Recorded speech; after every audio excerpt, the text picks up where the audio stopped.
Welcome back, everybody. I'm Jay. He's Maddie, and we are going to talk some PFF versus JJ Watt. Yeah, what? Turn down for what? What? What surprise! That's not our usual intro music that you've gone for there. I wonder what side I'm on. Yeah, I think I think we might be the stereotypical differences here of I love PFF, a glasses wearing young guy who appreciates like numbers and shit, and then you have your no, I can spot real talent, Wisconsin, JJ Watt. Nope. I believe in analytics. I do not believe in PFF, and there's a difference. We should get into that. We should get into that side of things because that is equally as interesting.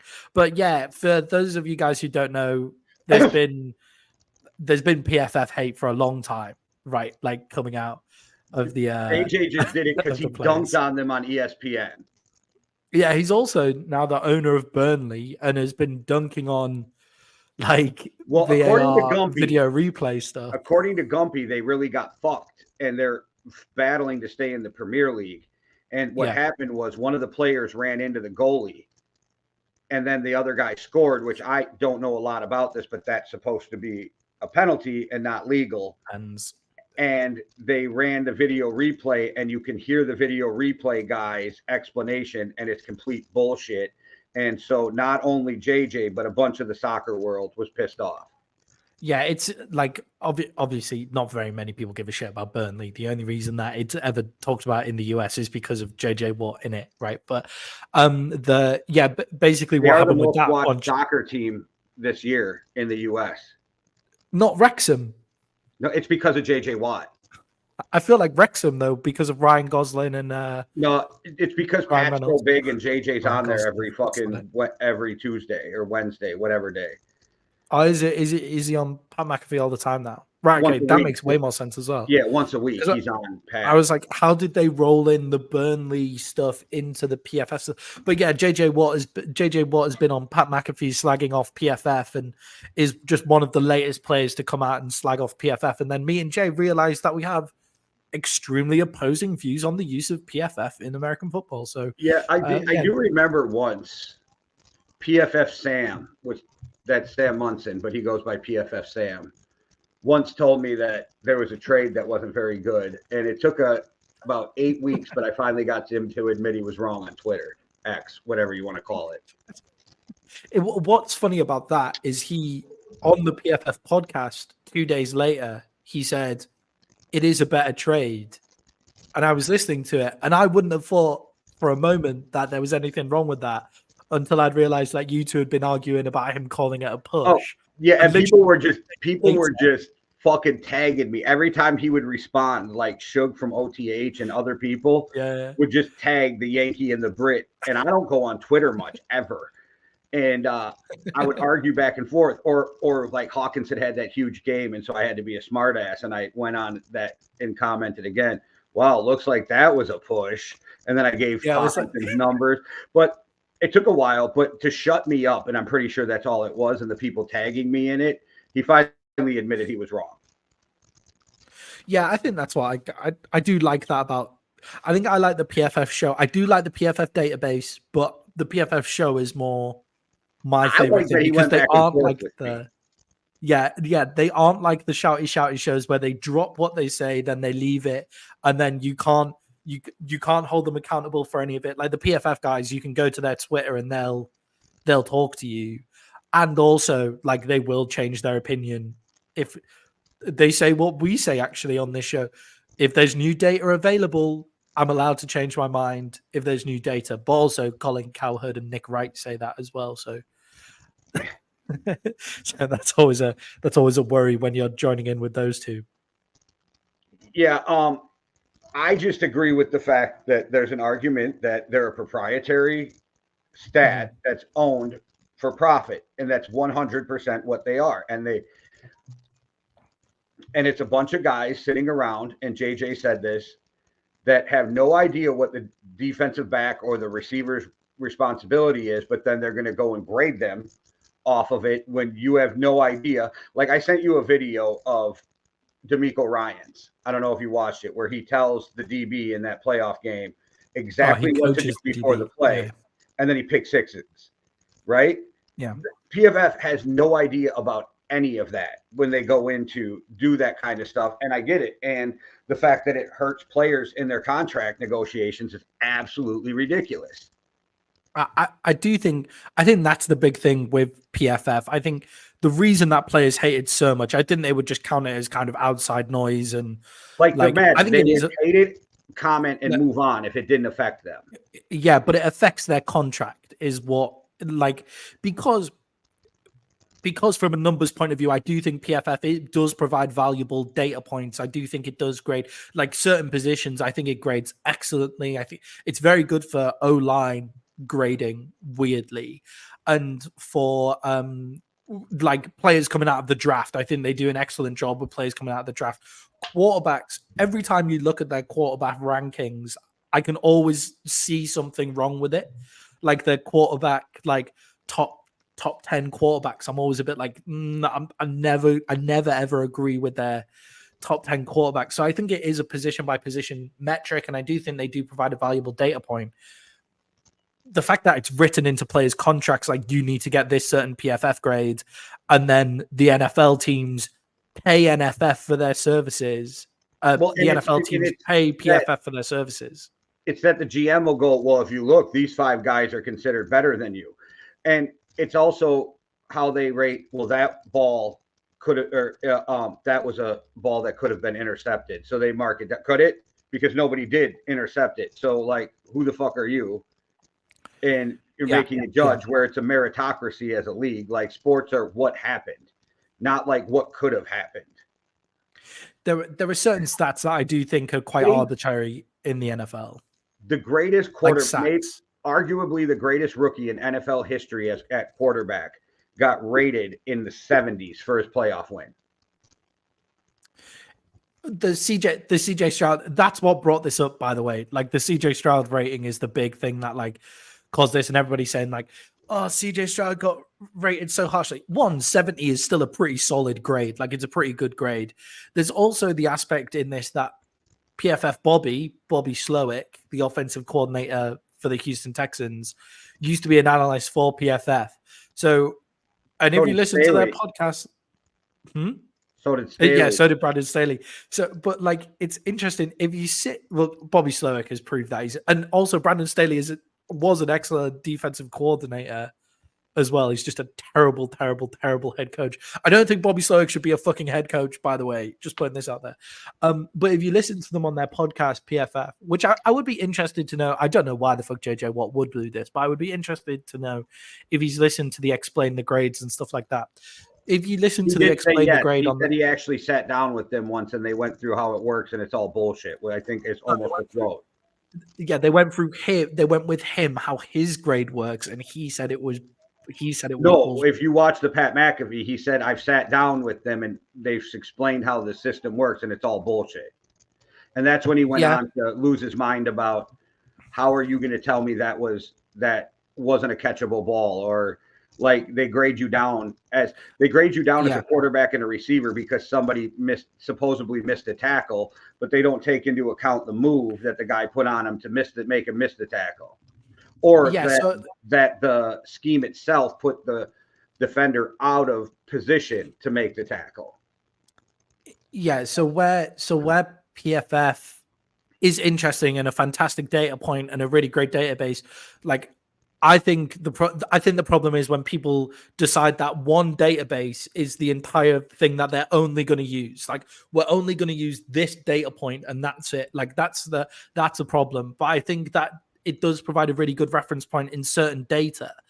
I do sometimes go like, what the fuck? Like, do you mean this like wasn't a catchable? Like, the wide receiver made a great play on the ball, so you don't get the grade for that. I'm like, as a quarterback, you don't get the grade for if the wide receiver makes a circus catch. And it's like, well, surely he just makes the right read and goes to the guy who can make the circus catch and puts it in a place where only he can get it.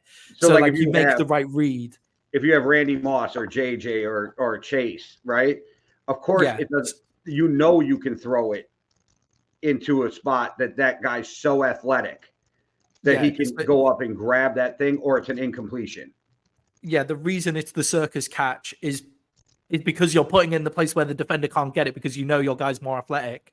Like that doesn't make any sense to me. What I do like is when they say, like, look, passing yards are an overblown stat. Dak Prescott got 401 passing yards. Like, that's a massively overblown stat in the NFL, I think. Like, this guy is the passing leader because he has this many passing yards. Well, no, like, he throws a lot of screens. So the reason that they gave for CJ Stroud is they don't give him the credit for the screen to Nico Collins that went for 78 yards. They say that's the scheme. They don't give him a lot of credit for, there's one, like, you ever seen a bad screen pass and how it throws a whole play off? Yeah, so you get the credit. So they get the credit for making the completion, but you don't get the credit for, like, the after yards. Is their justification? I don't think they're very good for rating quarterbacks. Personally, I think they're not a good database point for rating quarterbacks because you're right, I don't like the projectedness of what they do. So things like catchable ball, things like, I don't mind their turnover worthy play stat, but you shouldn't really replace actual turnovers with turnover worthy play.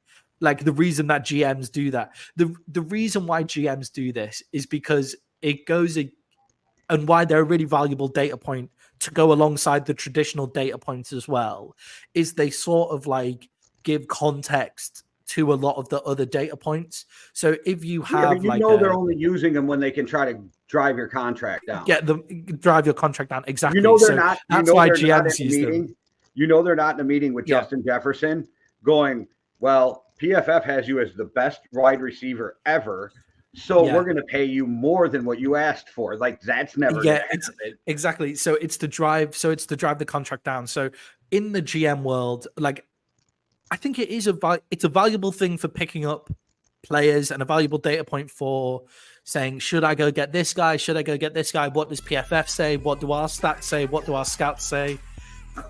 Like, all of that kind of stuff. I think it is a very valuable data point, but it's not to be used religiously, and not even the guys on. So I was listening to the PFF Stock Exchange, which is their draft show, and, like, the guys who developed the draft simulator went, I disagree with my own draft simulator right now. They go, I understand what the stats say, I understand what the PFF stats say, I get it, but I think he's going to be a better player in the NFL.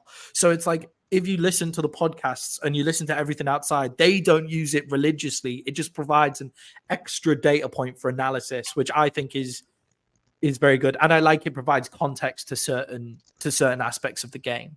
But it's also costing guys a bunch of money in their bonuses because you have somebody like Chris Collinsworth who owns PFF.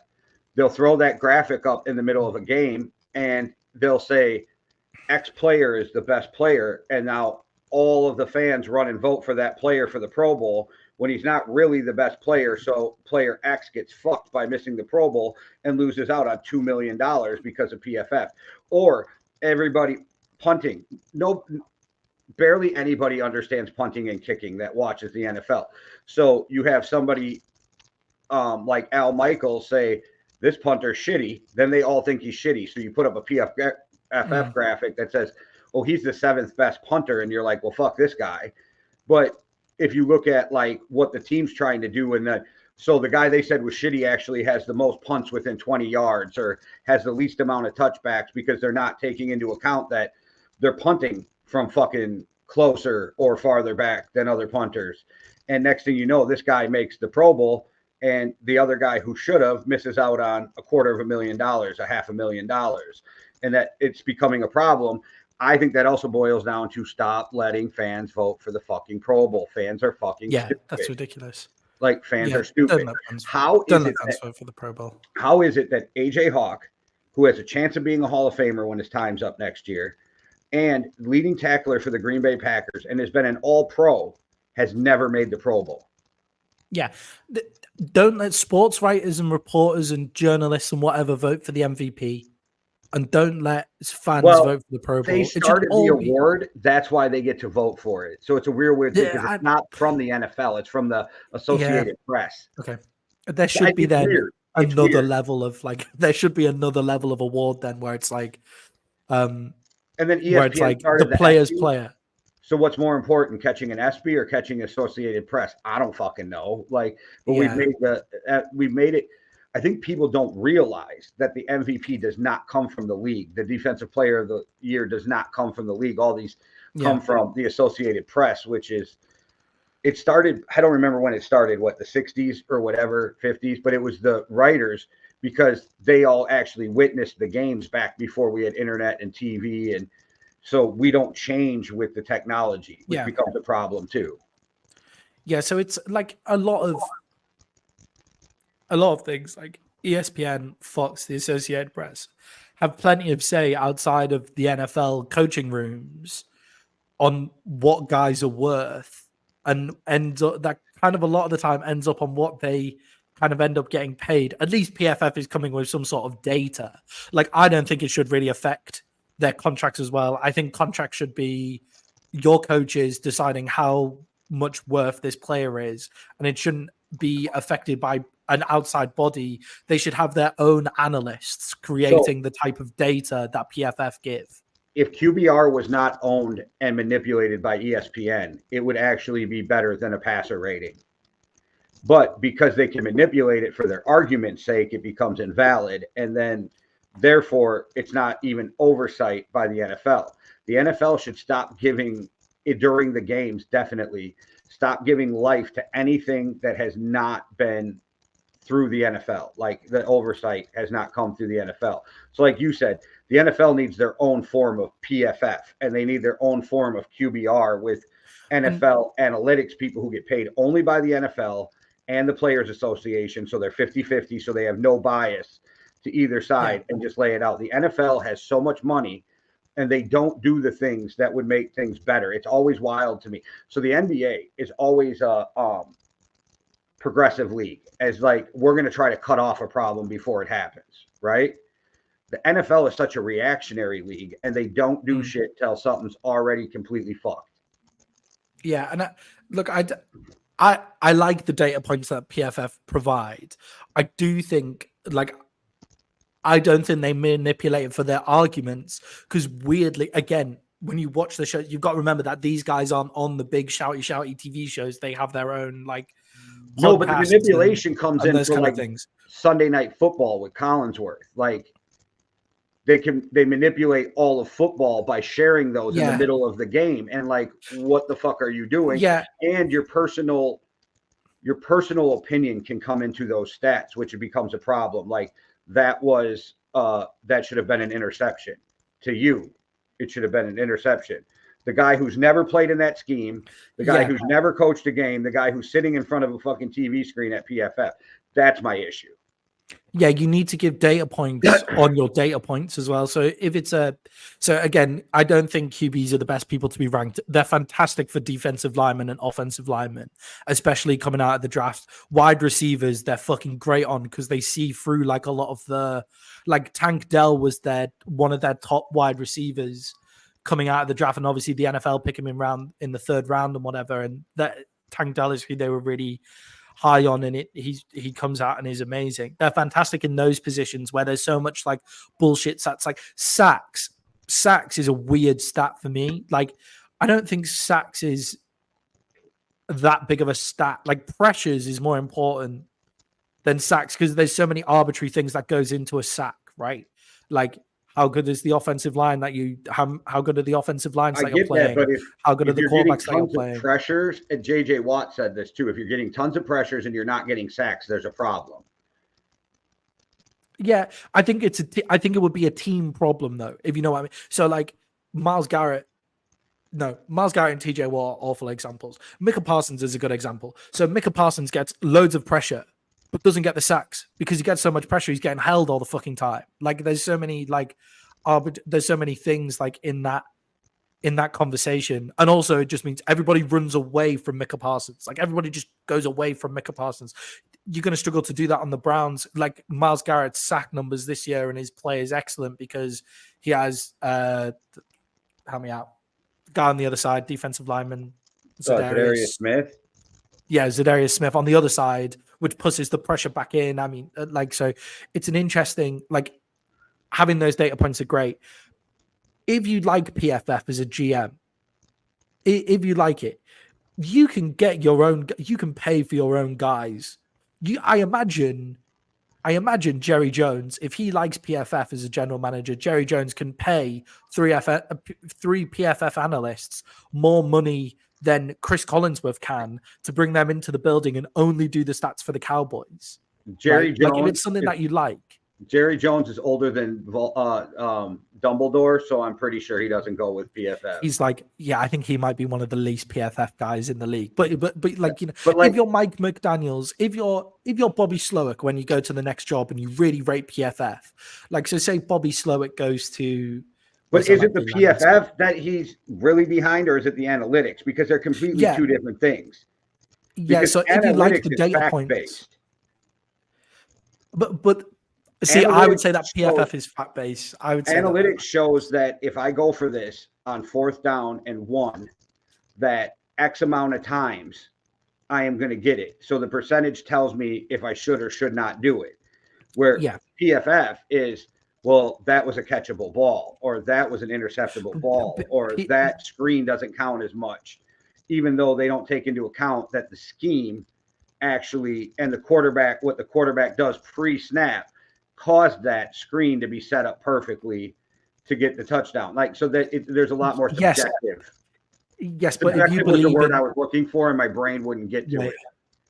If you believe in that style of statistic in terms of player evaluation, and you don't like go off fucking eye test, and which is, I think, a really important part of, like, Jerry Jones has eye test. That's like Jerry Jones's entire thing should just be, everybody brings him players and he just goes like, yeah, that guy's a talented footballer. And like, he shouldn't do anything else in the Cowboys organization. I want to know who it is actually in the Cowboys organization, because between your last Super Bowl with Aikman and them, up until the years with Romo, you were one of the worst drafting fucking teams. And then Jerry, over the last, 7 years, has been fucking great. So, like, we have the most there? Who's in there that Jerry's listening to that became great? That's what I want to know. Yeah, that's the dude. Maybe Steven. Maybe it's Steven. Maybe because that's the dude who we need to give the credit to, though. You know what I'm saying? Yeah. Like, there's something going on. They have somebody in that building that knows what the fuck they're doing. We just don't know who it is, because there were so many years with what was his name, Carter at quarterback. Like, they could just go through all the all the bad choices between. Jimmy Johnson to the end of the Tony Romo era, because I would argue at the beginning they didn't do the greatest job of helping Tony Romo out either. Like, no. He says that's it. Jerry Jones says that's his biggest regret, not getting Tony Romo to an NFC, at least an NFC Championship game or to a Super Bowl. So if you like that style of data collection, and you're not about obviously be about eye test as well, but if you're not about it as much as say other organizations, if you like the PFF style, you can get in your own guys to do that style of development, where a catchable pass for us is this many meters away from the wide receiver, or why doesn't this the many NFL just yards do it? or whatever? Because I think the argument of PFF being a private equity, like a private company. The NFL is also a private company whose job is to be right. Like, they have their own shows. There's certain things that are split between the NFL and the NFLPA for cost-wise, so that they're fair, right? Yeah. Like, the arbitrators now are paid 50-50 so that they're not leaning one way when you have an arbitrator, something that needs to go to arbitration. Why don't they just split it with the NFLPA and now set up a system that's like, this is exactly what we're going to go for, and these are the only stats we are going to show during our shows and our programs. These are official NFL stats, like an official NFL QBR. So that way it's not manipulated, because the idea of QBR is actually the best way to judge a quarterback.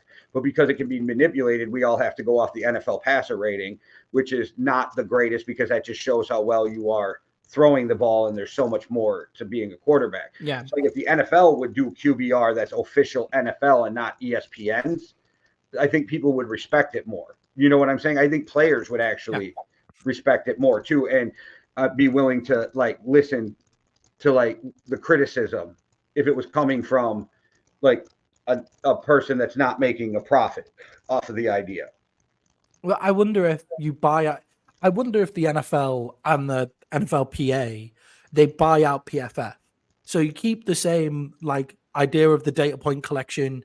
You keep the same things, and you change a few things so like the data points aren't as subjective and all of that. Yeah, kind of you stuff. and the PA come up with it together. The players would be okay with that. Do you know what I'm saying? Yeah, like if you bring, yeah, you bring PFF under the umbrella. You buy them out. Like the NFL buys. How much is it to buy out PFF? I don't know, but even if you just started your own, you'd run PFF out of business in a few years. Yeah, I wonder if I want them both because I want to see how different. Well. I want to see how different PFF is at the beginning of what the NFL does. Yeah, if you buy out PFF, then you have their grading systems already there, and you just improve them though from a business. But you already know what their grading system is. How hard is it to set up your own fucking software that does it when you have as much money as these leagues, right? Yeah, yeah. I wonder what the pattern is on things like this as well, though. Like you've got like. I don't think you can all of that kind of stuff. Statistics and data. Like I don't think that is. You can pattern certain aspects of data collection, though. Sure. Then you just if it's like your data collection model, you change it a little, like China does with fentanyl. Like China does with fentanyl. Like they make it illegal, and then some scientist in China changes one molecule, and now it's no longer illegal in China. Like it's the weirdest thing. So like you just do that. Like I thought you were gonna say like China does with clothing, and I was like, no, they don't change shit. They just fentanyl. They just don't care. Fentanyl makes more sense. Yeah, because they changed one little molecule in fentanyl, and now it's legal again. You know, and you're like, well, that's just kind of not how that's supposed to work. But it just totally caught me out of nowhere. I think if you're going to use, PFF, I understand why ex-players are really frustrated. I totally get it. Because JJ Watt and Pat McAfee came on, and like Pat McAfee is PFF's punter of the decade, and JJ Watt's been their top-ranked defensive lineman of like as well. So it's interesting to hear their frustrations because surely they never were like PFF was surely never really used against them. I didn't even know they graded punters at PFF. Like it doesn't really fit. But the hey man, somebody's being needy. But it's interesting. Like it's interesting that they came out and spoke about it. But I do think if you just use PFF with a pinch of salt, you just can't blame your whole religion on it. And I understand why NFL players hate PFF. Like it doesn't work in their interest at all. Yeah, I just like and Pat will always say it. He's always going to be pro player, so which makes sense. But I just don't like the fact that I feel like there's idiots over there making decisions. I don't think it's idiots. I think I understand the PFF is the guy who does the podcast with Sam Munson. I fucking hate that. The baseball guy. The like 6 foot. The like 6'8" with his shaggy hair and I don't like that guy. Sam and Steve, is that it? I listen to them all the fucking time. Like I can't. The best ones, the stock exchange one, the draft is fantastic. Like really, really good. Would recommend to anybody. Obviously, watch us first and then go watch them afterwards as well. But that's really good. And their betting ones are really fantastic because kind of betting is. Betting like obviously kind of comes underneath their like the whole numbers remit and everything like that, like working out the best numbers and everything. So it is a good betting platform as well. Yeah, well, everybody comment what you think because I really want to see what side you guys are on in this. You on PFF or JJ Watt side? Yeah, I'm on PFF side. In this one, I'm not quite sure like whose side I'm on in any of this right now. I'm not quite sure like who I think is right. I want them to go give Louis Rees-Zammit a grade.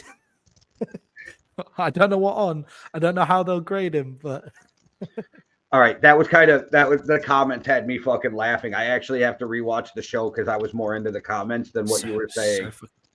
So good, man.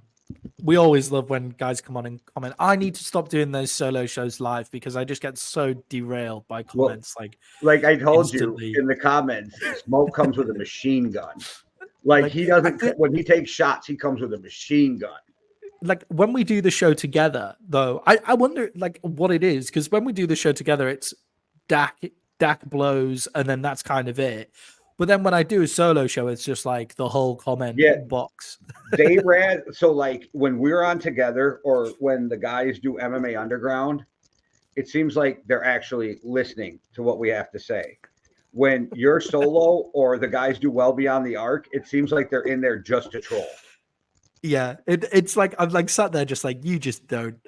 It was when I said that the Eagles. They do troll the playlist Cardinals. quite well too. They do tell me and Payne how bad we suck at picking music sometimes. So we need to on the playlist. We need to do a show. I've got some fun potential music to show you. Of like old British rappers and some Eurovision. Like some fucking like lost culture throat singing or some shit from Ireland or Tibetan. Do you know what Tibetan monks throat singing or some shit? I don't know. my Spotify rap this year. So like my top Spotify things was Baltic folk music, because when I'm studying and working, I like to not understand what is being said in music. Like I can't. I need to not be able to understand it. I have the wildest music choice in the world. So I listen to any indie hip hop, very little popular new hip hop, very little. Unless it's Griselda, I don't listen to much new hip hop. I listen to a lot of 90s hip hop, 90s alternative, and I am a huge 80s pop fan too. So like I have the wildest like selection in music when you go through and I'm not a big fan of country, but there is a handful to 10 country songs that I really fuck with too. Yeah, I just found that basically I want to come on the playlist. I want us to sit and react to some of the fucking craziest Eurovision songs, because that's something else. Like that's just crazy. But then there's also like this new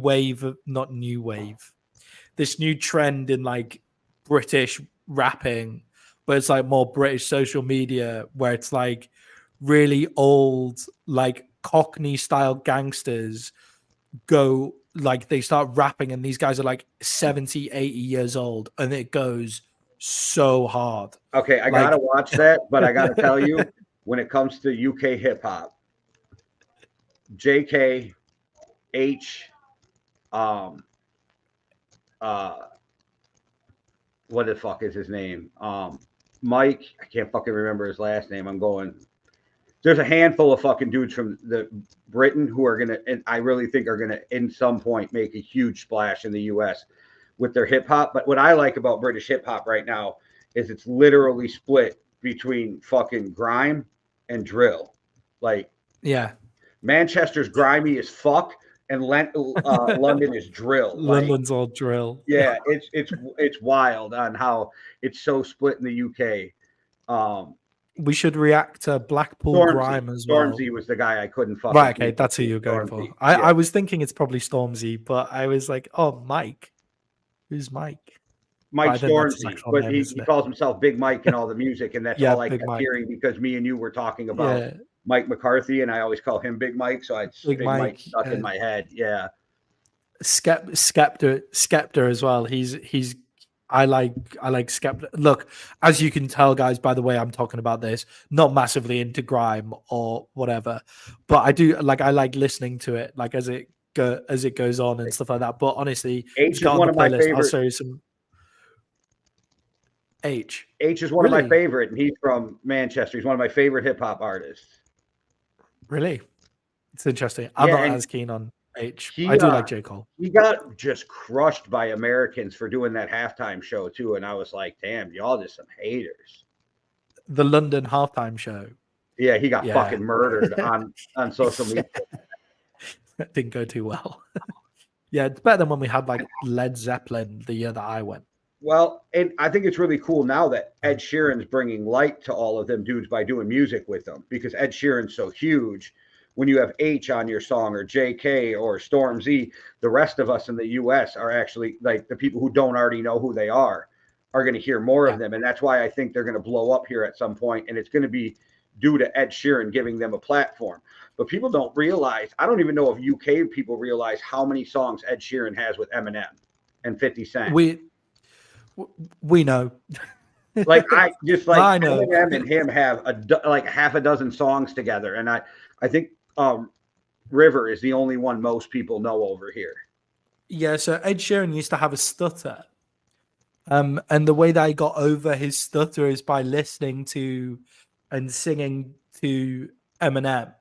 So like Eminem is like Ed Sheeran's like childhood dream, like person to be around and stuff. So like he did everything he could to like, and I think it's Eminem heard this story and went like, fly out to Detroit and we'll start recording right now. He did Blackstreet songs at his concert, which is a US hip hop group. Yeah. And he did them at his concert. We took my daughter to.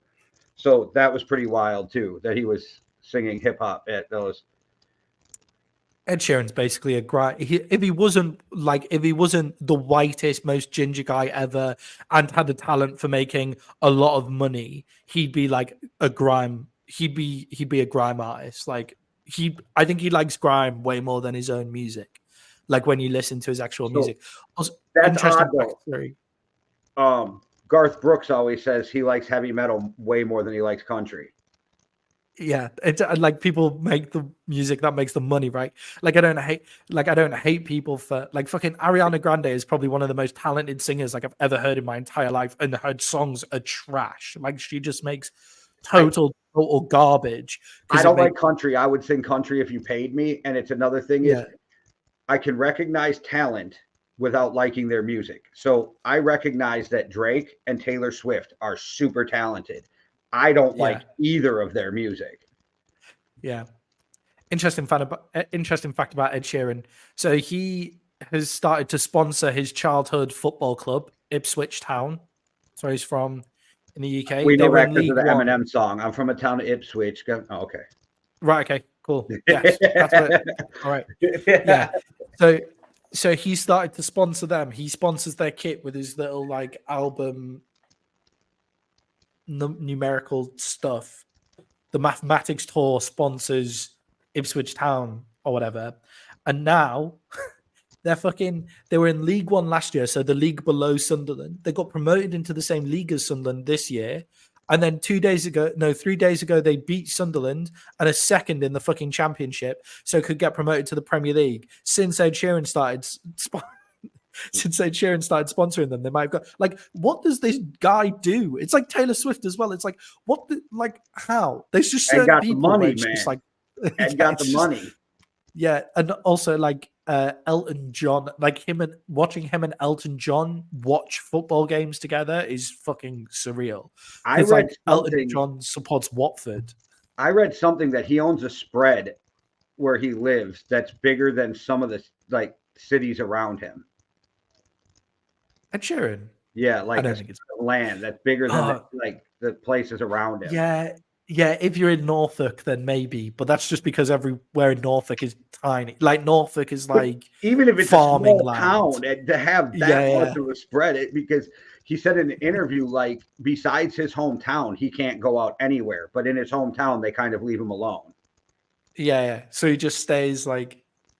Yeah, so he just stays there. Like he's one of those guys that can't go like anywhere in the world, like either. Like that point where it's just like as soon as you see him, it's like funny fact that people don't know. If you listen to River with him and Eminem, everybody thinks it was Eminem who was cheating and that song was written about, and come to find out that's actually Ed Sheeran admitting to cheating on his high school girlfriend that he was with when he was famous before he met his wife. This is how he ended up breaking up with the girl. But everybody thought it was Eminem who was the dog.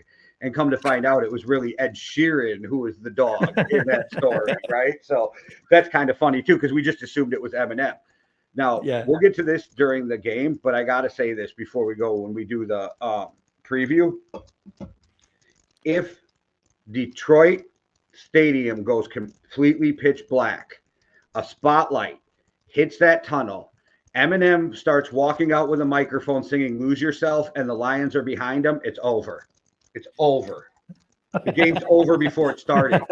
In the US, if you come out to Lose Yourself, you win almost every time. There's a stat behind this. Like, so if Eminem's actually singing, walking. So when you get a live performance of Lose Yourself as you're coming out, and then Ed Sheeran pops up from the center of the field, but it doesn't even have to be a live performance. Like, fighters who come out to Lose Yourself win, like really? Other teams. Yeah, there's some weird stat going around. So if Eminem walks out live singing Lose Yourself, the game's over. Yeah. So, and then the Chiefs, when they walk out into Buffalo, Taylor Swift walks out with them singing Shake It Off, I imagine doesn't quite have the same hit for like fans, you know? Yeah. Yeah. That's not the same. different level of hardcoredom to those fans, right? Like, yeah, a little different. I feel like it kind of embodies the difference between the organizations of Kansas City and Detroit a little bit, where it's like one would walk out to Taylor Swift far more like, and one would walk out to the hardcore Eminem. Oh, all right. Well, let us know whose side you're on. PFF, JJ Watt. We all know the correct answer. Anyway, hit those in the comments and then stay tuned because we will be breaking down this week's playoffs for you, giving you the betting lines and who we think you should bet on. Yeah, exciting going into my favorite week of football. All right, guys. Thanks for watching. One world, one love. Deuces. Cheerio.